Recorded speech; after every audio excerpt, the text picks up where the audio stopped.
This is a presentation of the Sports Source Digital Network, presented by Hearthside Bank. 2 months ago this week, the Lady Vols did the unthinkable, the unimaginable, the improbable. And can they do it again this week? Next on the Sports Source Digital Network.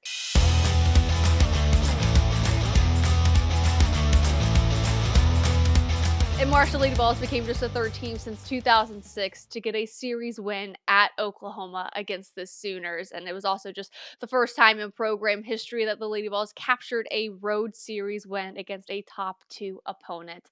I'm Paige DAUER, and this week on the Lady Vol Focus, it's the return to Oklahoma City. After missing the trip to the Women's College World Series a year ago, the title is now back within reach for the Lady Vols. But of course, the task, it couldn't be any higher, as they get one of the toughest draws of the Women's College World Series on the opening day to once again meet the Oklahoma Sooners, who have captured the last 4 national titles. But right now, the Lady Vols, they're relying on past results. McKenna Gibson, she says she's more than up for the challenge. In fact, it's those past results where they're finding reassurance that what was once so improbable might not be so improbable again. We could just take some confidence knowing that we can compete with them, and that, you know, it's going to be a dogfight either way. But just kind of being able to look back at some film and to recognize the things that we've done, that they've done, things that we can do better, change, or whatnot. I think that just kind of helps us going into the game. At the time, Tennessee secured its 6th straight road series win when they took game 1 and game 3 in Norman, and defense was huge in that matchup, such as it was in the super regionals. You could look to that decisive game 3 against Nebraska, where lockdown defense was absolutely the difference, beyond what Carlin Pickens was able to give them, which was, of course, another 10-plus strikeout performance by the ace pitcher. But it was what they were able to do on defense, and it started early. You could look to the very first inning of that game in a decisive game 3 in the super regionals, where it's Ella Dodge making diving plays and throwing the out to first from the seat of her pants, or Kinsley Fielder at center field making a diving catch at the Lady Vols logo. That is the type of defense that this team will need if they want to stay on the winning side of the bracket after game 1. I mean, it's huge. Like I said, it kind of fueled our energy and our momentum for the Supers, but we've worked on a lot of it throughout the season, and I think that's just going to be big for us competitively against Oklahoma. Like, they're a great defense, they're a great offensive team, so if we can hold down on defense, it'll be a great game.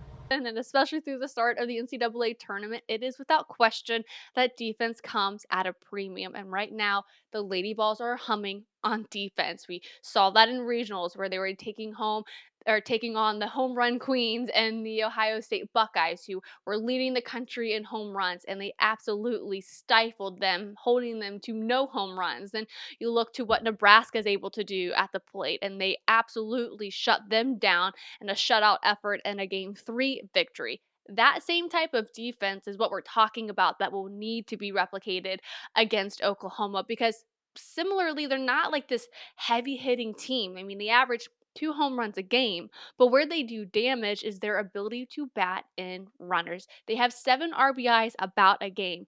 That is behind about 8.5 hits a game. So when we're talking about those diving efforts, namely by Ella Dodge in the infield, that will be huge. You could look to the end of game 3 against Nebraska, where it's Laura Mueller at shortstop throwing absolute darts to McKenna Gibson at first base and isolating those would-be base hit opportunities. If Tennessee can do that behind efforts like Carlin Pickens and Sage Marjeka, who has had solid outings, the last handful of outings, I think will be the difference maker for the Lady Vols. Maybe not even only just against Oklahoma, but throughout the World Series run.